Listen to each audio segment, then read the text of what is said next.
Okay, day 4 in the books. After this meal, this is my last meal for the day.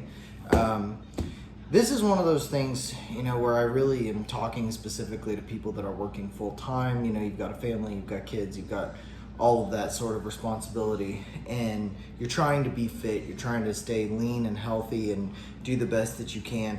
This is one of those days. I worked almost a 10-hour day, drove over 300 miles. On top of that, got up at 4 o'clock, went to the gym. I did 20 minutes of HIIT cardio, ran a mile as fast as I could, on top of doing weights. And it's just, I'm exhausted. I'm done. My daughter's over here trying to get ready for sleep. My wife's at the gym. That's where we're at right now. So I've got to make something to eat. And I really just don't have the energy to cook anything extensive. So what I'm going to do is I'm going to redo my breakfast. I need 600 more calories. So I'm sitting at right about 18. I want to be in that 2,500 range. Today was relatively sedentary because of how much I drove for work. So I try to keep it at the low end of 24 to 26 on the more sedentary days. And then on the weekend when I'm more active, I'll go up to that 26-ish. So I'm going to do a cup of oats, so it's 2 of these, 80 grams. Oh, wow. That's crazy. That's like a half cup of oats. You can never trust when they tell you a cup. You should always weigh it out because it says a half cup of oats is 40 grams, and that's where this 150 calories thing is. If you do half a cup, I just got 48 grams. So always weigh your food out. That's kind of a trick, if you can even call it that. Scales are like $13 at Walmart, even less if you get one of the crappier ones. It's worth it. Because if I did that twice a day, that would be close to 30 extra grams. It's about 100 calories extra that just snuck into my diet, just on the one thing, just on oats. So then I'm gonna go with the protein powder. Once again, weigh this, because they say 1 scoop, 31.5 grams. That's where the calories come from, is the grams. Don't just blindly do a scoop. Your scoop looks different than my scoop. So they say 31.5 grams is what we want. That's what I would call a scoop. It's pretty even. There's a little hole at the bottom, and that's kind of made up for with that crest on the top. Let's see what it actually is. Yeah, 100, so that's 27 grams. So I still need 4.5 more grams here to make my macros make sense.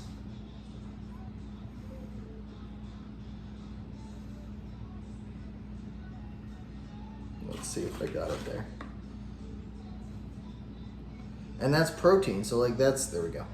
That's the important one, right? That's the one we really want. And then, so I'm gonna mix that in. I have some hot water here, once again, in the mama mug.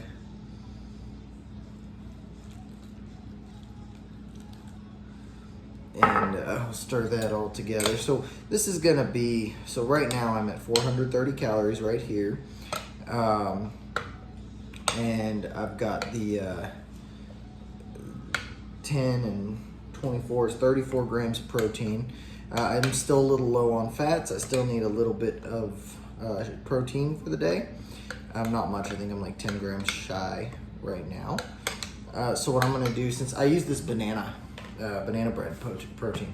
This is actually really good. Banana nut bread by Redcon. Really good stuff. I recommend it. Redcon has just good flavors across the board. I'm not a snob about protein, but I like good flavors. I need a new spoon. So then I'm going to do a serving of this, which is 33 grams. And once again, it says 2 tablespoons. Weigh it out because this stuff is calorie dense. So 33, hang on, I need to zero this out. All right, 33 grams. 13. The unholy urge that I get when I'm measuring out peanut butter to lick the spoon when I'm done, partly it's because I don't want to waste anything, and partly it's because I just freaking love peanut butter. 29. 33. Sweet. So see that? I really want to lick that spoon. Not going to do it just on principle. Not like it's really going to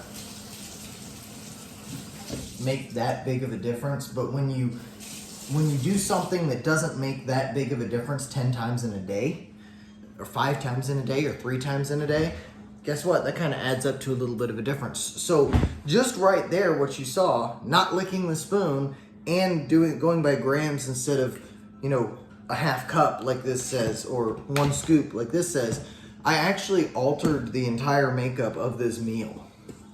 So lesson there is like, weigh out your food and be strict with yourself. I'm notorious among people that I know who are into fitness, especially like my wife and her friends, because bodybuilders, for just like kind of intuitive eating, doing what works best for me, where I feel good, and I can still get pretty decent results because I have a high metabolism.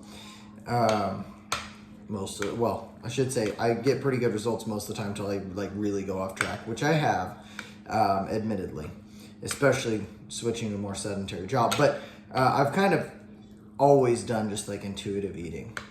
And when I stay on track like this, it does make a really big difference. It does. And if you're somebody like me that like, if I'm cutting, I'd rather eat more calories and do more cardio.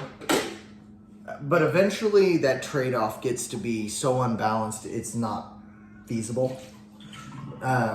So at a certain point, you have to control your diet, especially as you get older. So, like I said, I'm just 31, so my metabolism hasn't really slowed at all since as long as I can remember. I feel the same as always. I burn less because I'm more sedentary with this job, which actually has brought me to looking at, going to work back in hospitals again, just because you're on your feet all day, which I enjoy. But if you're somebody whose metabolism has slowed, it's kind of a big deal. But anyway, so tomorrow, so I did a push-pull upper body day today. It's gonna depend tomorrow on how my back feels. I'm not sure why, but like my hip flexors and my lower back were very sore after leg day. Shouldn't really have been, because I didn't lift anything like super heavy deadlifts with bad form or anything, but it was just sore. So if it feels better, we'll do legs. If not, we'll do probably arms and abs.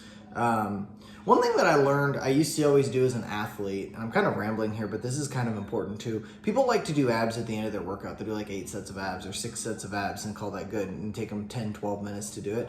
Abs are like any other muscle group. You have to really work on them to make them develop. I've never really done it other than like athletic stuff like medicine ball slams or like, Russian twists for, a time limit just for the, get the coach to get off your back when somebody's getting punished or like something like that, because I've never really cared about having a 6-pack necessarily. I just wanted to look fit. I'm an athlete, my whole life. And so now that I'm really like, hey, maybe I'd like to look pretty aesthetic and like get the abs and all of that sort of thing, I'm kind of focusing more on it and giving it its day. So like, like any other muscle group, let's do, 12 working sets, and, we work within, close to failure, and, you can add resistance and things like that, like exactly like you would train any other muscle group. That's a huge mistake people make with abs. They just kind of throw it in at the end of their workout and hope something happens. Now, there, obviously there's truth to abs being made in the kitchen, like losing that layer of visceral fat, or of subcutaneous fat over your abs. Yeah, that's probably the most important thing. Skinny guy abs are a thing, right? So here's the check-in from this morning.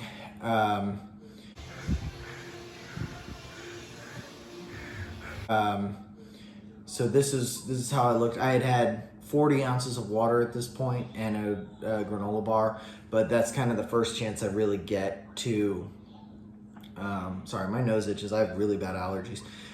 This is the first chance that I get to, that I got in the day to go actually like take a picture of myself. So, just for the record books here, because when I wake up in the morning, wife and daughter are still asleep for another couple of hours. I can't turn on a whole bunch of lights. I can't make a bunch of noise. The only full mirrors that we have, one's in our bathroom and one's in our bedroom, and I can't do that because it'll wake them up.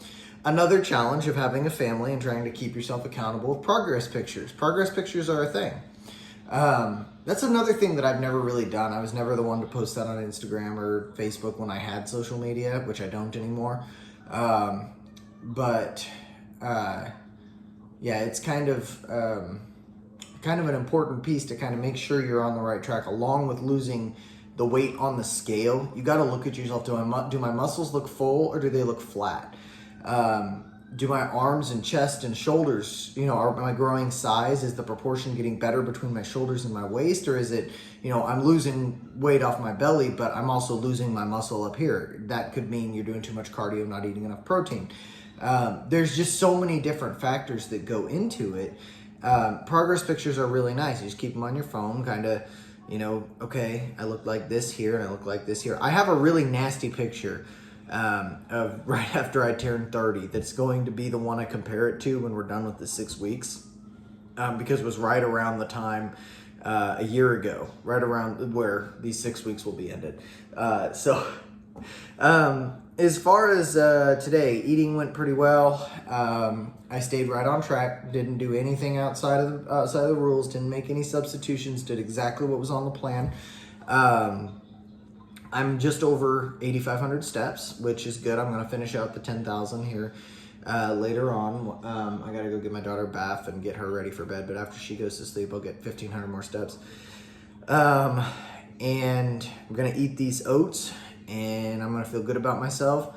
I'm going to go to bed, and tomorrow we're going to get right back at it, getting lean. So if you enjoyed the video, give it a thumbs up, subscribe if you're not subscribed. I really appreciate it. Share the video if you found it helpful. Let me know how I did in the comments, and I'll see you tomorrow.